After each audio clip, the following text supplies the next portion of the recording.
Assalam-o-Alaikum wa rahmatullahi wa barakatuh.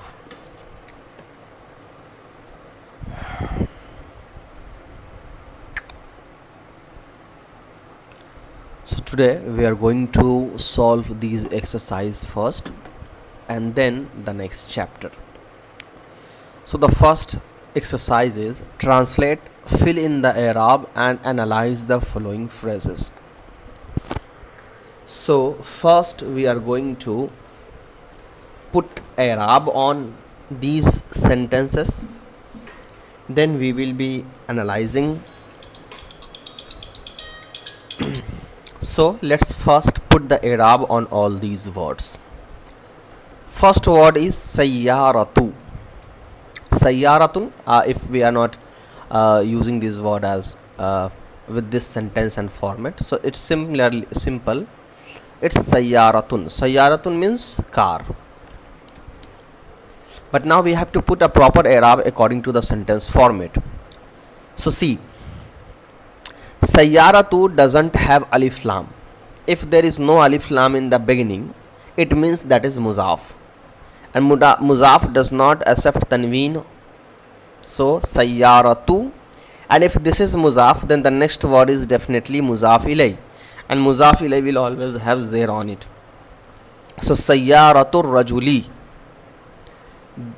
car of the man. Car of the man. Now I have given you the i'rab as well as the translation. Let's analyze. Sayyaratu is muzaf and ar-rajuli is muzaf ilay. Second word okay, so here is the second one.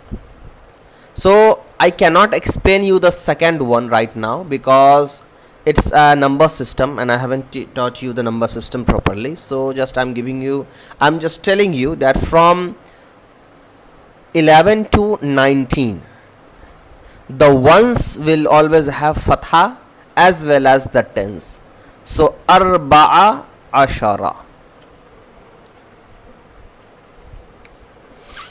Now third one,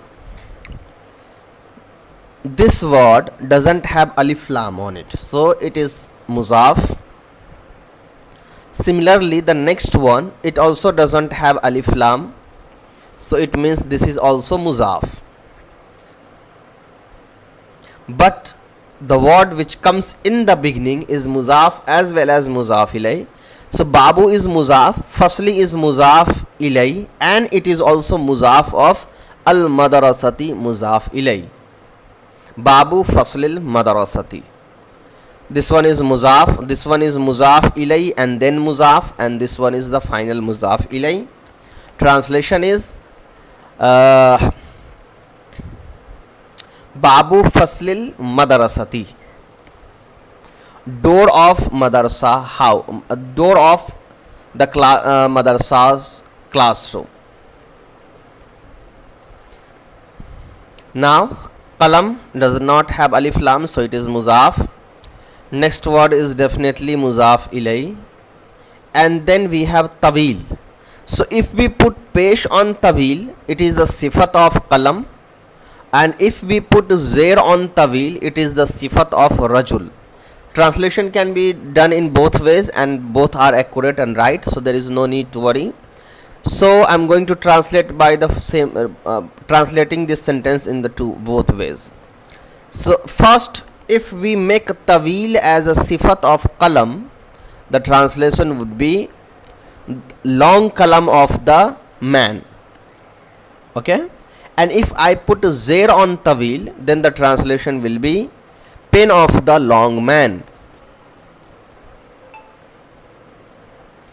Qalam is muzaf, ar-rajul is mawsuf, at-tawil is sifat, and after becoming mawsuf sifat, it's a muzaf ilay. And if you are putting assuming pesh on tawil, then qalam is muzaf as well as mawsuf, ar-rajul is muzaf ilay, and tawil is sifat of muzaf.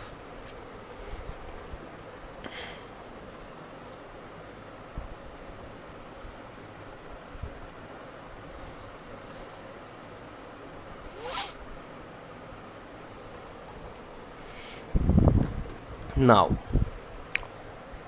Fifth one, al-waradatu al-jamilatu.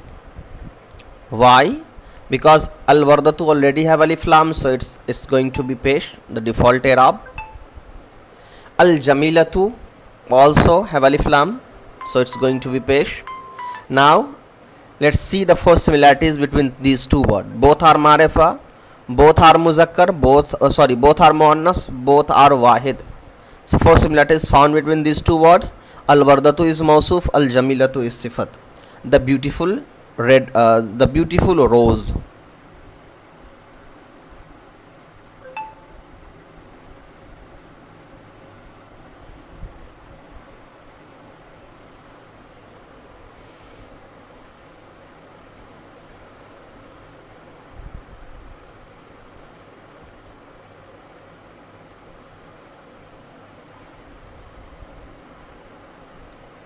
Okay. Then we have qalamun rakhisun. Both are mausuf sifat. Cheap pen. Now this one you don't know, and I cannot explain this to you right now. It's similar to the bal bakka. Okay. So it's ma'adi karaba. It's a murakkabe binai, like bal bakka and hazara maut. And then we have zalikal kitab, that book. Zalika ismi ishara, al kitab musharun ilayh.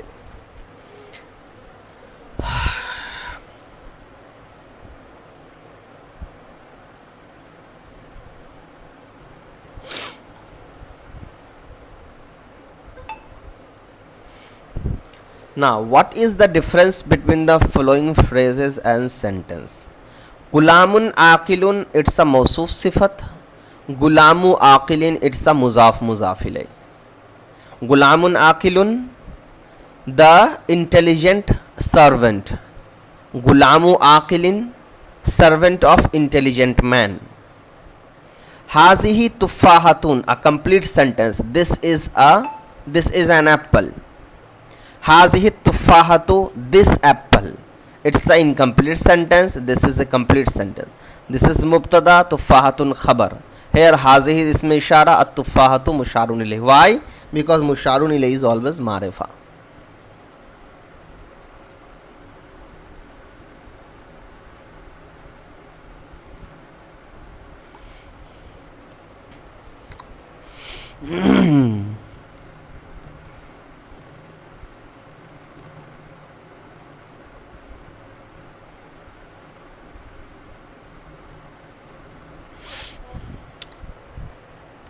Then we have nafizatu sayyarati al-kabiratu. Nafizatu muzaf, sayyarati muzaf ilay, al-kabiratu sifat of nafizatu.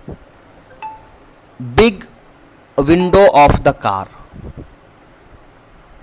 It's an incomplete sentence. Nafizatu sayyarati al-kabirati. Same sentence, but here kabirati is sifat of sayyarati.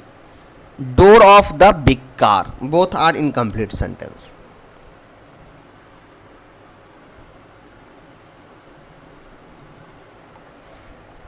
Athawbu nadhifun. This is complete sentence, mubtada khabar. Athawbu an-nadhifu. This is mausuf sifat, incomplete sentence. The clothes is clean, the clean clothes.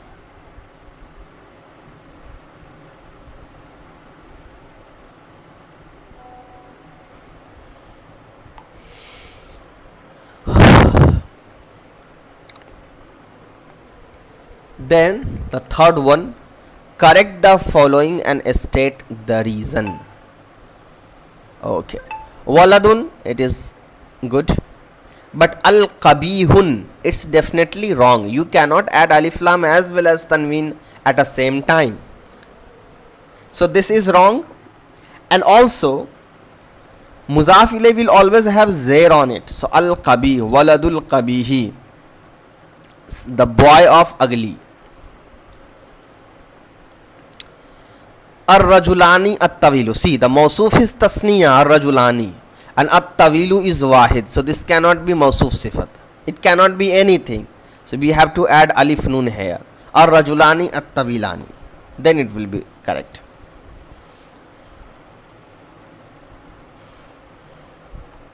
Third, al-muallimul madrasati. Muzaf ilayhi is accurate, but you cannot add alif lam on muzaf. So muallimul madrasati.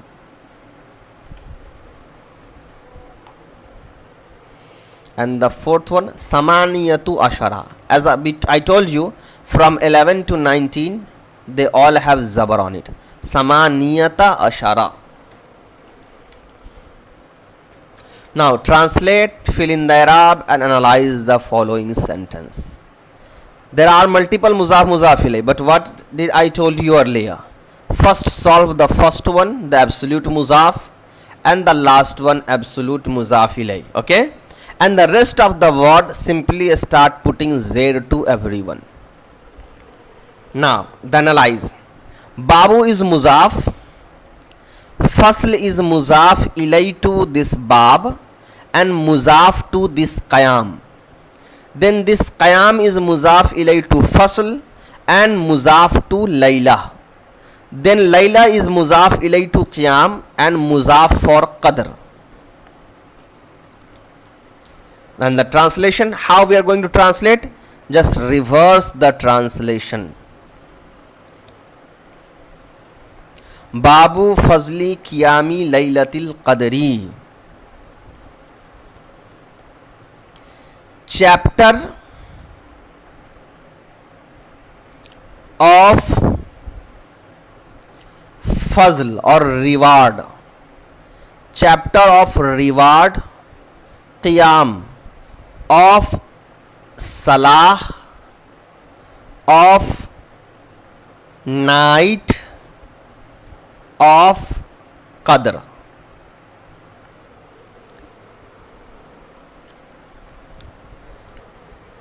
Now let's go to the next chapter.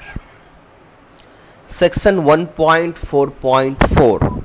Additional notes about Jumlatun Ismiya. First, sometimes the khabar is not mentioned, in which case it will be regarded as hidden, muqaddarun. Example, al-imamu fil masjidi. The imam is in the mosque. Al-imamu mubtada, hazirun khabarun muqaddarun, fi harf jar, al-masjid majroor, jar majroor, muta'alliqun bil khabar, and then it's Jumla Ismiya khabar. It's okay if you do not understand anything. I'm going to explain you. I was just reading it. See, for mubtada khabar, as we already understood and learned clearly, like ar-rajulu alimun. Here ar-rajulu is mubtada and alimun is khabar. But sometimes in Arabic, we silent the khabar. Khabar is hidden or it is not clearly written in sentence. Why? What was the reason? Why we eliminate the khabar? What is the reason behind it? So in every language, it is not just specific with this Arabic language only. In Arabic, every language, sometimes we skip or eliminate the obvious word in our sentence. For example, today is Monday, okay? Today is Monday. And I ask you, is today is Monday? And you say yes. This yes is actually an incomplete word. What you want to say that yes, today is Monday.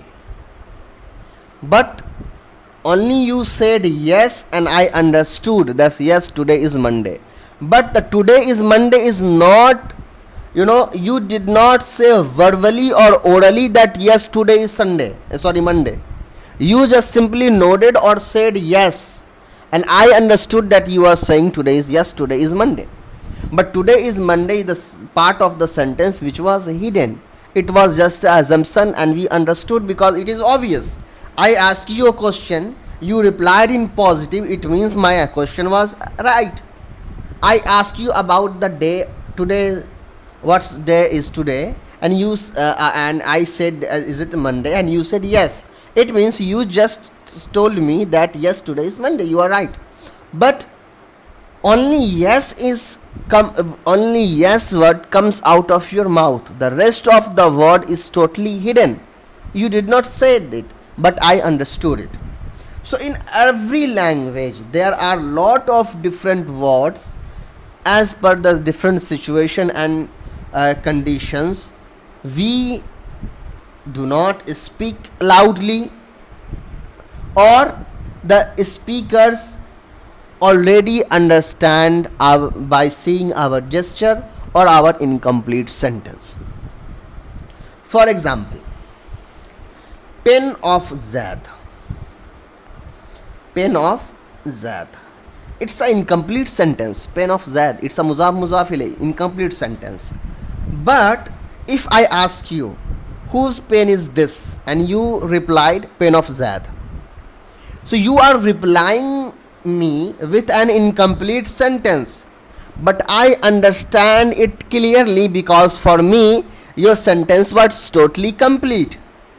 So what you meant to say that yes, this is the pen of Zad, but you are not saying yes, this is the pen. You are simply saying pen of Zad or Zad's pen. So in every language, if the meaning is very obvious, we do not pronounce or write in the sentence. Let's understand this with one more example. For example, this person is walking and there is a big hole on the road for canals or sewage, and this person is walking and you are here watching, and you know that if you don't stop him, he is going to fall into that sewage. So what you say, you start telling sewage, or save yourself. In your meaning, this is an incomplete sentence, but for him, he understood what you actually trying to say. So here you are skipping and eliminating the whole sentence that, oh man, save yourself, there is a sewage in front of you. You are directly saying just sewage, save yourself, sewage. So in every language, what is obvious and can understandable without any effort is eliminated and omitted from the sentence. Why? Because the Arabic language is a very vast and we can say to the point language. Arabic do not use any words which is extra in sentence. That's why we do not use the same name again and again. Instead we use zamir. So it's the quality of Arabic that it does not repeat or it does not tell us the obvious message or the obvious meaning which can be easily understandable without spending or giving an extra effort to it. And that's the same thing happen in Quran multiple times. So the khabar is removed or eliminated from the sentence. Only mubtada is written and the additional other statements written. Khabar is removed. But when we translate, we need a obvious removed khabar there. While we are translating those sentences where the khabar is hidden, in our translation we have to show the meaning of an hidden khabar.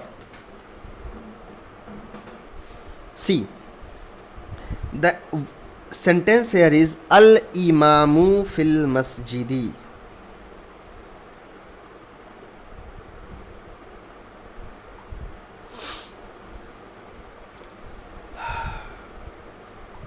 Al-imamu fil masjidi.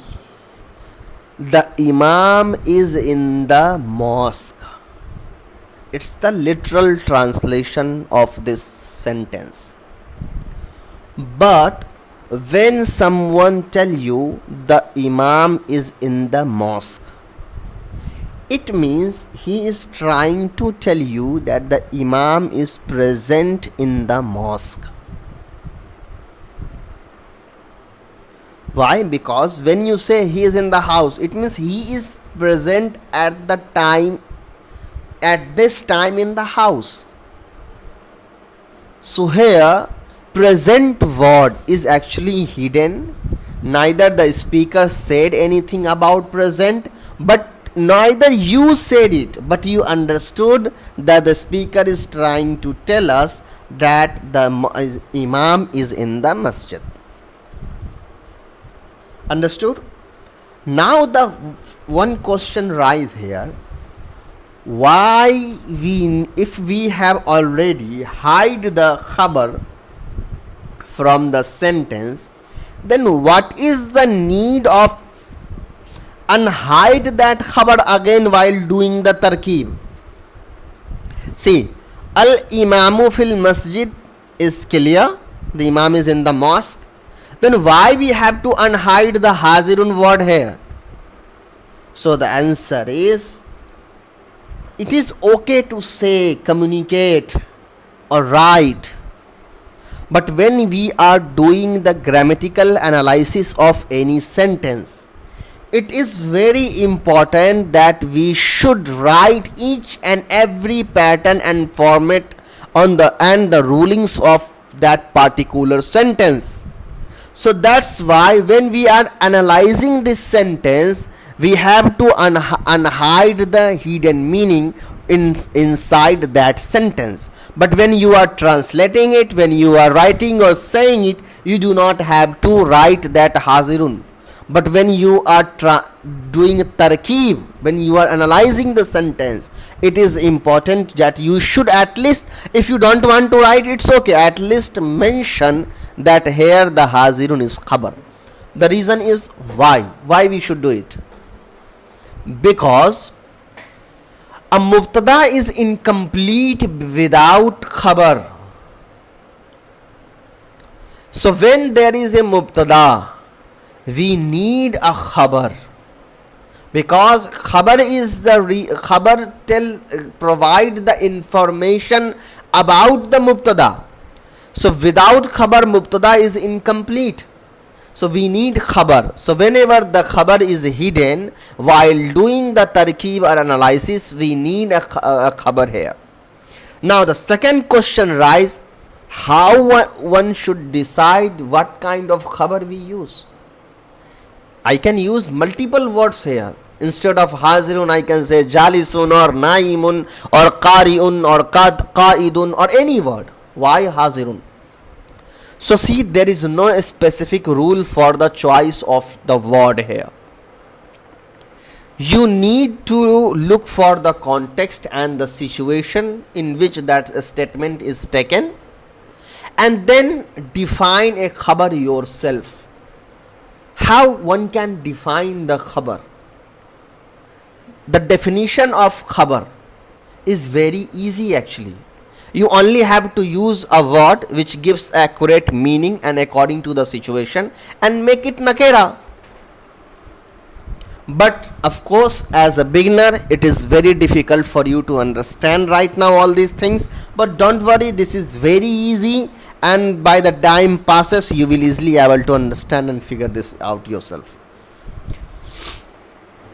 So this khabar is called khabarul muqaddar or khabarun muqaddarun. Why? Muqaddar means hidden. So the khabar is hidden here. Now see the analysis. Al imam is mubtada, hazirun is the khabar muqaddar, fi is harf jar, and al masjid is majroor. And harf jar and majroor always meets together and then related with khabar.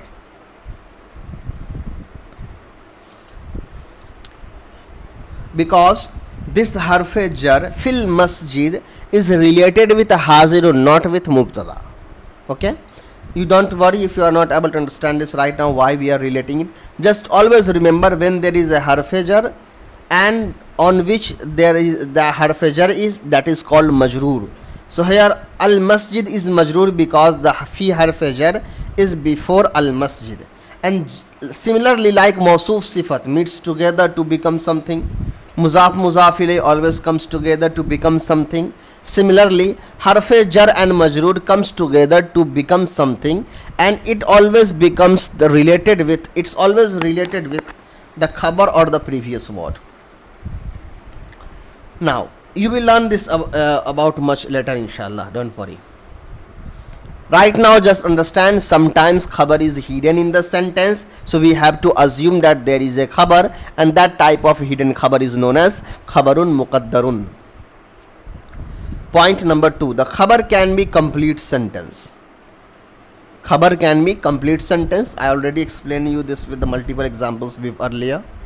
Zaidun abuhu alimun, Zaid's father is knowledgeable. See, Zaidun is already mubtada. Abuhu, here abu is muzaf, hu zamir is muzaf ilay. After becoming muzaf ilay, this again becomes mubtada. Okay? And alimun is khabar. After becoming mubtada khabar, it's become jumla ismiya khabariya. Which part?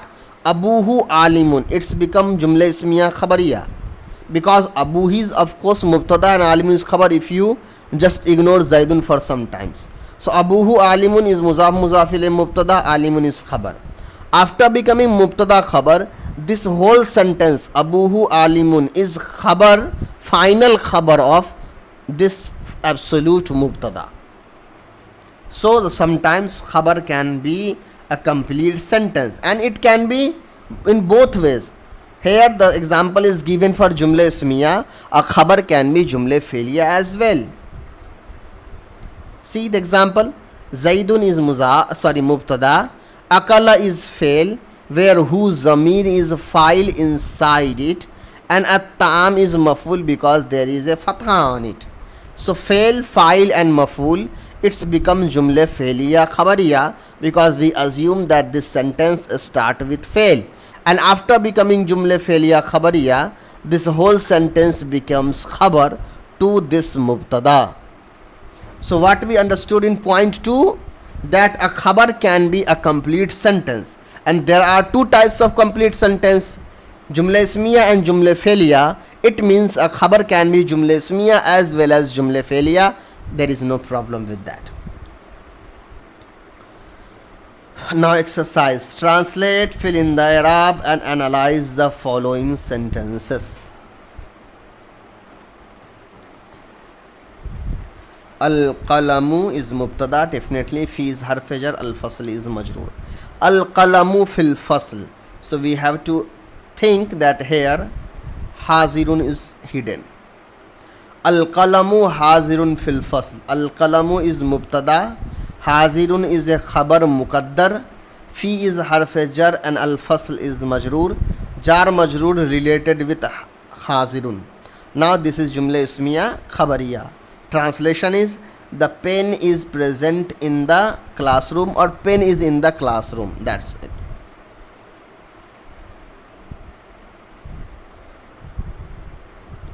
Ath-thawru mubtada, yahrusu is a fail. If you understand, if you already knew about muzare, it is okay for you to understand this. If not, then just don't worry about it. This is a fail, and there is a file who was zamir inside it. Ath-thawru yahrusu, there is a fail and file. If the fail and file is mentioned, then this is definitely maf'ul, al-arza. So as-sawru is mubtada because it's a ism, a jumla start with ism. Yahrusu is fail, file and maf'ul. It becomes jumla fe'liya khabariya, and after becoming jumla fe'liya khabariya, this sentence is the final khabar of as-sawru mubtada. As-sawru means ox. Yahrusu al-arza. Yahrusu is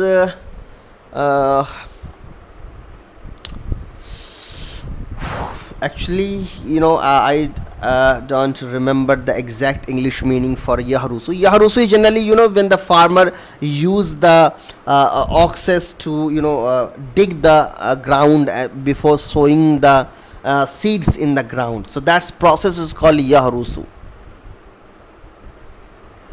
Now the summary. Loves, a word comes from the human mouth, can be muhmal as well as mawzu. Muhmal means useless word, mawzu meaningful word. Meaningful word can be categorized into two parts: mufrad, a single word; murakkab, a group of words. Then mufrad word divided into three parts: ism, fail and harf. Ism, single word with a meaning without tense. Fail, single word with meaning with tense. Harf, meaning without tense. Then harf divided into two parts: amil and gair amil. Amil, responsible for change in i'rab like harf jar. Gair amil, does not responsible for change in i'rab like hal. Fail are four types: mazi, tell us information about something happened in past; muzare, something which is happening right now or will happen in future; amr, a positive command; or nahi, a negative command.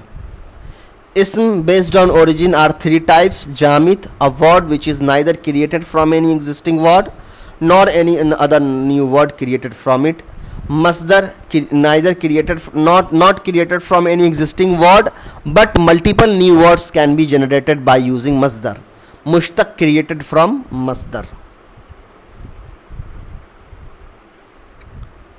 Then we have murakkab. Murakkab can be categorized into two parts: jumla mufid, a complete sentence; jumla gair mufid, an incomplete sentence. Incomplete sentence further divided into five parts: murakkab tawsifi, murakkab izafi, murakkab ishari, murakkab binai, murakkab manasarf. Example of murakkab tawsifi: rajulun alimun; murakkab izafi: qalamu rajulin; murakkab ishari: hazar rajulu; murakkab binai: ba'al bakka; murakkab manasarf: ahada ashara. Then complete sentence further divided into two parts: jumla khabariya and jumla inshaiya. Jumla inshaiya is amr, nahi, istifham, tamanni, taraji, nida, arz, qasam, ta'ajjub, uqud. Examples are, let me give you the example. I hope you understand. Isma, listen; la tasma, don't listen; hal ismuka jaidun, is your name is Zaid; la'alla zaidan najihun. You say, if Zaid was successful. Or tamanni is generally we hope for something which cannot be possible, so just translate in the exact way. Taraji, la'alla zaidan alimun, hopefully Zaid is alim. Nida, ya zaidu. Arz, ala ta'tini fa'ataituka dinar, why don't you come to me so I will hand over you some dinar. Qasam, wallahi, ta'ajjub, ma ahsana zaidun. And uqud, ishtaraitu, bi'tu ishtaraitu. Then jumla khabariya. Jumla ismiya, sentence start with ism like ar-rajulu alimun. Jumla failiya, sentence start with fail like nasara zaidun. Section 1.5, alamatul ism. I already explained you this chapter, so I am going with the little pace here. Alamatul ism, sign of ism. It is preceded by an alif lam like ar-rajulu, the man. It accepts jar like fi baiti zaidinil jadid, in the news house. Fi harf jar on baiti, so baiti is ism. There is a tanween on the last letter, rajulun. There is it ends with round ta like kalimatun. Tasniya, only ism can be tasniya. Jama, rijalun, only ism can be jama. Musnad ilay or file, it's easy. Ar-rajulu qawiyun. Muzaf, only ism can be muzaf. Muzaf ilay can be fail, but muzaf can only be ism. Like kitabu zaidin, kitabu is ism. Mausuf, sifat can be a fail, but when a word is becoming mausuf, only ism has a quality of become mawsuf. Munada, whenever there is a ya word added on any word, that is ism. Musaggar, rujailun, we have not learned about musaygarun yet. We will be learning in this book itself, inshallah. Mansubun, makkiyun, makkan. We have not learned about these two topics yet, but we are going to learn, inshallah.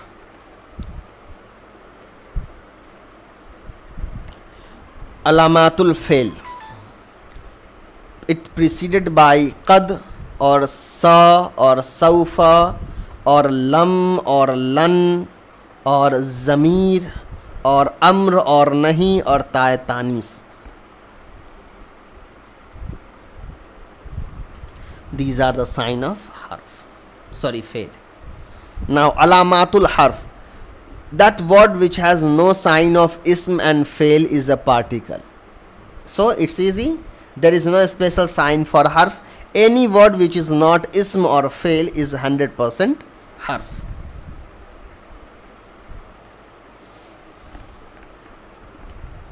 Section 1.5.1. The indefinites of ism is indicated by tanween. Such ism is called nakira. Like marifa nakira, nakira will always have tanween on it. The definiteness of an ism is indicated by alif lam. Such ism is called marifa. Like al baytu is marifa, baytun is nakira. An ism can never have tanween and alif lam at the same time. Like al baytun, it is incorrect. I already explained you. When the last letter of a word and the first letter of the following word have sukoon, it is called ijtima'us sakinain, the meeting of two sukoons. In this case, the first sukoon is generally changed to kasara. Zarabat al-bayt bintu becomes zarabatil bintu. The hamzatul wasl before the lam is not pronounced. Two things told in this topic. Al-baytu, there is alif lam which is a mixture of alif and lam, but this alif is actually hamzatul wasl. Hamzatul wasl means this hamza will always be silent when we are reading with a previous letter. For example, see,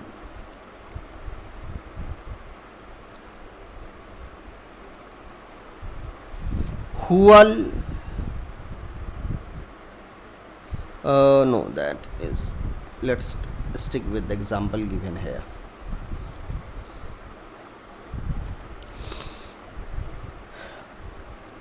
There is alif lam, but when we are reading zarabatil bayt, we are not saying this alif.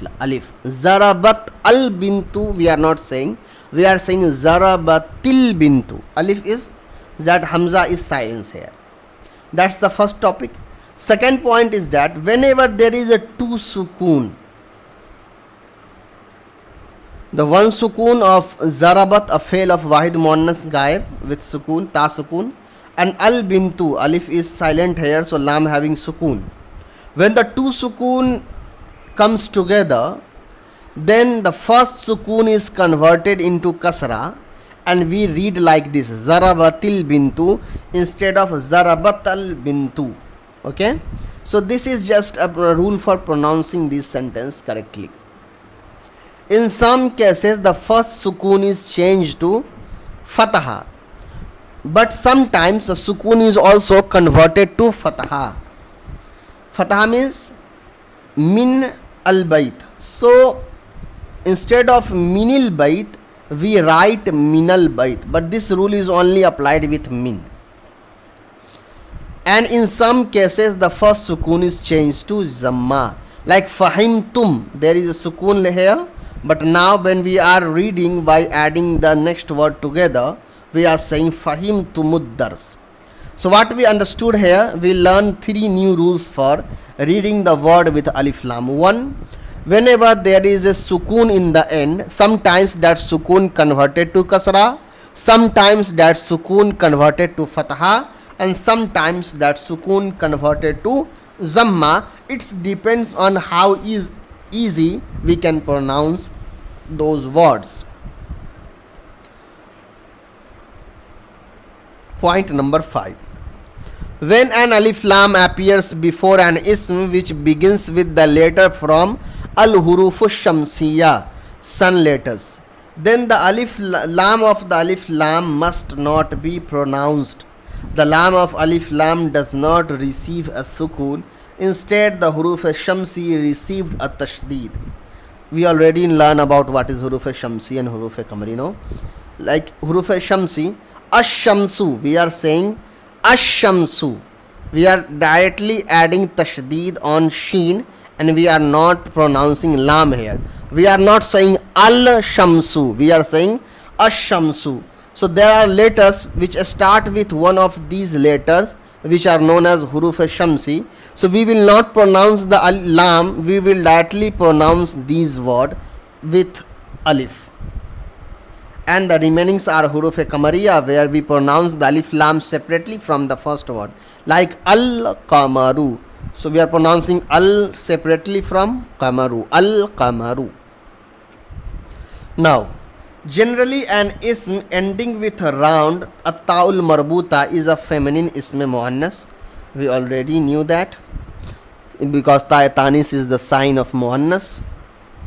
Point number 8, the sifat ismul ishara, fail, ismul mawsul, khabar, etc. of ghair aqil plural is generally wahid muannas. Yes, this is the new one which I haven't taught you yet. So let's try to understand this. First, understand what is ghair aqil and aqil. Ghair aqil means non-human and aqil means human. Whenever, rule number 1, whenever a mawsoof is plural and ghair aqil, whenever a mawsoof is plural and ghair aqil, its sifat will be wahid and muannas. That's the rule number 1. Whenever mawsoof is a plural of ghair aqil, its sifat will be wahid and muannas. What does it mean? Let's understand this. Qalam means pen and jadidun means new. The screen was disconnected. Let's try again. So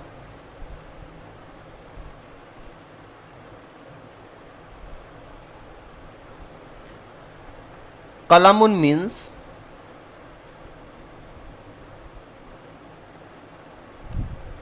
pen and jadidun, jim dal ya dal, jadidun means new. Let's use this as a mawsoof sifat.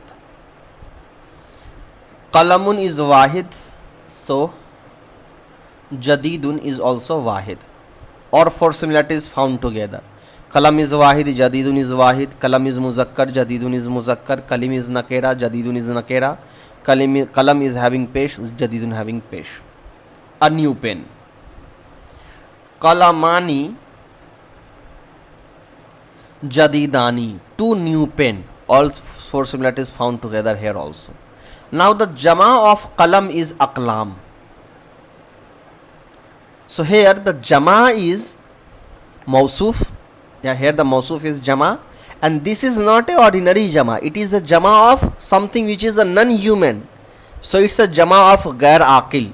So the rule is its sifat will be wahid and muannas. So jadidatun. Here we are not using the sifat equivalent to the mawsoof, because mawsoof is jama muzakkar. So we should have used the sifat jama muannas.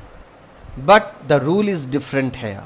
Whenever the jama of non-living or non-human is mawsoof, its sifat will be always wahid and muannas. And this is not just a rule with mausoof, it is a rule with ismul ishara also. For example, we can say haza al qalamu, this pen. We can say hazani al qalamani, these two pen. But when we are saying more than two pen, al aqlamu, we are using hazihi al aqlamu. But hazi is used for wahid muannas, but we are using with aqlamu. Why? Because this is the rule that whenever the musharun ilay is the plural of gair akil, its isme ishara will be wahid and muannas. The same goes with the fail also. Example, let's understand this. Suppose pen is the doer of one work, so we can say nasara qalamun, nasara qalamani. Now here nasarat aqlamun, file is non akil, plural of non ghair akil, so the fail is wahid and muannas. If you are not able to understand this right now, repeat this part again and again until you understand it properly. See, asnamun kasiratun, asnam is muzakkar, but its sifat is muannas. Why? Because asnam is a plural of sanamun, which is non-human. Al asnamu la tanfa, al asnam here is mubtada and la tanfa is khabar. Hazihil asnam, al asnam is musharun ilay, hazihi isme ishara. Al kilabul harisatu jalisatun, al kilabul harisatu, kilab is mawsoof of non-living, so al harisatu sifat and the khabar both are wahid and muannas. Now number 9, when writing ism ending with two fatha, an alif must be added at the end. So whenever you want to add two fatha, so two fatha should be always written with alif. However, if a round ta marbuta at the end of such word, then we should not add alif. But when we are adding tanween on ta tanis, there is no need for adding tanween, adding alif. So alif will be added when there is no ta tanis in the end. Section 1.6, Az-Zamair, the personal pronouns. Definition. Zamair, singular is zamir, are those words which are used in the place of names and refer to the speaker mutakallim or second person hazirun or third person gaibun. I already explained you about the zamir. He, one man, it is wahid muzakkar gaib, huma, two, tasniya muzakkar gaib, hum, jama muzakkar gaib. So simply just read this table yourself.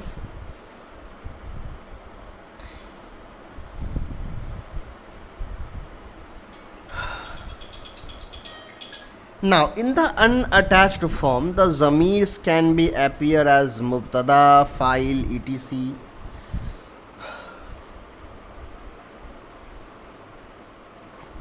In the attached form, they can appear as maf'ul or muzaf ilay. For more details, see section 2.4. So we will be learning this thing separately, inshallah, in section 2.4, not here. Section 1.7, Al-Huruful Jarrah, the prepositions. The harfu jar gives jar to a ism and it act upon which is then known as majroor. The table is given here with the meaning of each and every harf jar. Read yourself.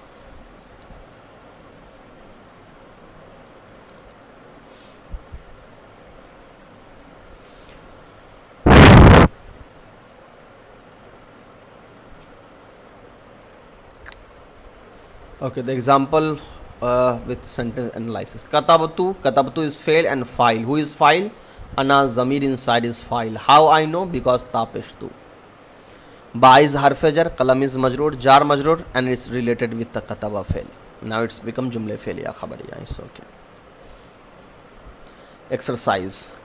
Translate, fill in the i'rab and analyze the following sentences.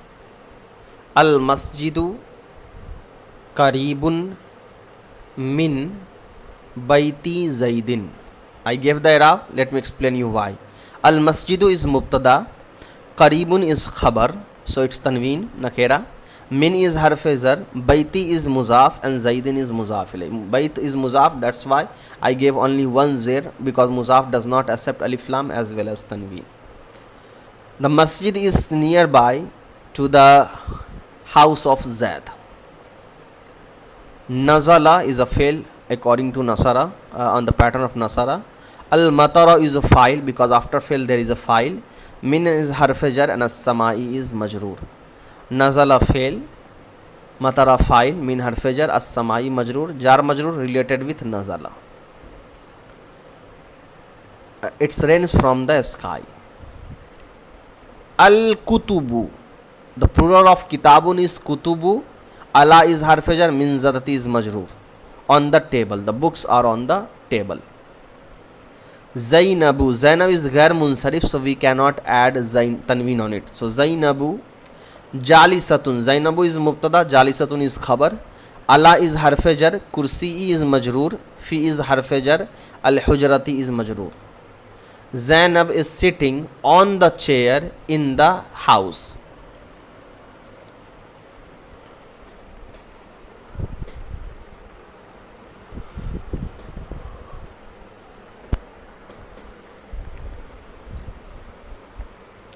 Section 1.8. Al-hurufu mushabbahatu bil fail. It is also called inna wa akhwatuha, particles that resembles. These are inna, anna, laita, lakinna, la'alla, kanna. I already told you about these in marfuat and mansubat chapter. These are called huruful mushabbahatu bil fail because it's like failul mutaddi. They also governs two words. So these are known as huruf mushabbaha bil fail. Hurufun means hurufu mushabbahatu bil fail. What is the translation of this Arabic statement is that these are few huruf which are very similar to fail. So similar to fail in which sense? Similar to fail in that a fail needs a file and maf'ul, right? A fail needs a file and maf'ul. Similarly, these harf need two words. One is its ism and another one is its khabar. The huruf appears before mubtada and khabar. I already explained you that. I also gave you the example inna rajula alimun. Such particles cause the mubtada to be in a state of nasab, which is then known as ism of inna, and cause the khabar to be in the state of rafa, which is then known as khabar of inna. See exactly what I told you. Now there is a table with the example of each and every word. Just look for the effect on mubtada and khabar. Inna gives fatha to zabar, anna gives fatha to zabar, Anna give fatha, sorry, I'm saying fatha to mubtada. Lakinna give fatha to mubtada, and laita give fatha to mubtada, la'alla give fatha to mubtada. Their placements can be different, but what is common between all these words are that they always comes before mubtada and khabar. And they have their own different meanings. Let's do the tarkeeb. Inna huruf mushabba bil fail. Allah ism of inna and alimun is khabar of inna.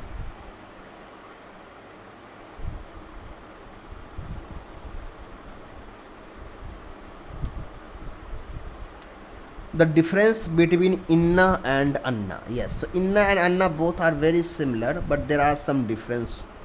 They both have the same translation, but there are something little bit difference between them. There inna is generally used in the beginning of sentence and anna is used in the middle of sentence.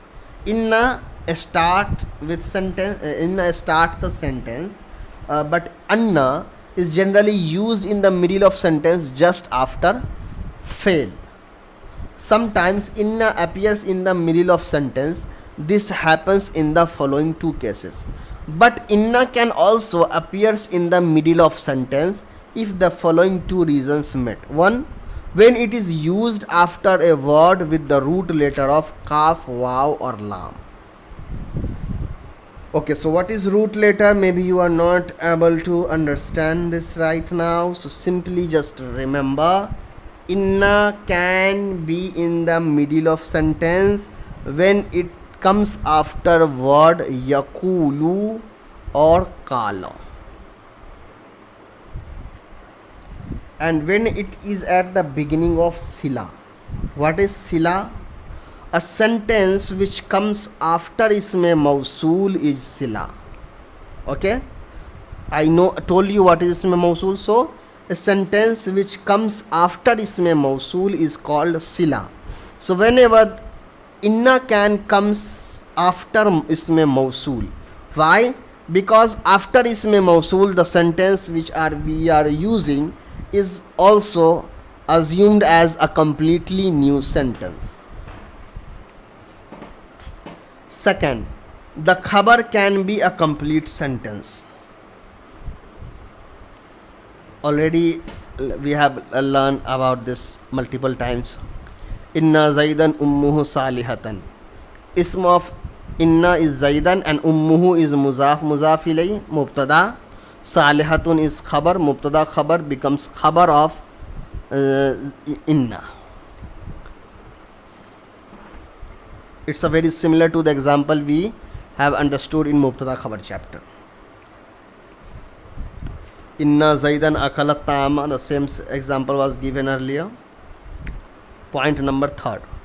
If the khabar is jar majroor, then the khabar will appear first and the ism will be second. Yes, this is the new one. Sometimes what happen, there is a harf jar on khabar. There is harf jar on khabar. So whenever there is a harf jar on khabar, the position of mubtada and khabar changed. What is the general position of mubtada and khabar? Mubtada comes first, then khabar. But when there is a harf jar on khabar, the khabar comes first and mubtada later. They change their positions with each other. See, inna ilayna iyabahum. Iyabahum is mubtada and ilayna is khabar. Why ilayna comes earlier? Because ilayna is made from two words, ila and na. Ila is harf jar and na is a zamir. So in this situation we say the khabar is muqaddam, means the khabar which comes first, and ism muakhar or mubtada muakhar, the mubtada which comes later. Point number 4. When ma al kafa is joined to any of these huruf, their effect is cancelled. Innama ilahukum ilahu wahid. Ma al kafa is used to make the effect of huruf mushabba bil fail invalid. Inna means indeed. Yes, and there is the effect of inna. What is the effect of inna? It gives fataha to mubtada. But when the ma is added with inna, inna ma is actually mixture of inna and ma. So when this ma, this is called ma-e kafa, added with inna, now the effect inna is invalid here. Now there will be no changes in translation as well as in the i'rab of mubtada and khabar. So that is called inna, that is called ma al kafa. And point number 5. Inna by itself conveys emphasis. Inna is used when we want to force or emphasize the meaning. But sometimes lam taqid is also used to provide a force and emphasis or emphasize the meaning of any word, can be added before the khabar to convey even more emphasis, like innaka la rasulullahi. So this lam on rasul is lam taqid. It is also used to emphasize the meaning. There is no such changes in i'rab. It just used to emphasize the meaning. That is called lam taqid. Now we have exercise. Try to solve this exercise yourself, and in the next class I will be first solving the exercise and then the rest of the other chapter, inshallah. Assalamu-Alaikum wa rahmatullahi wa barakatuh.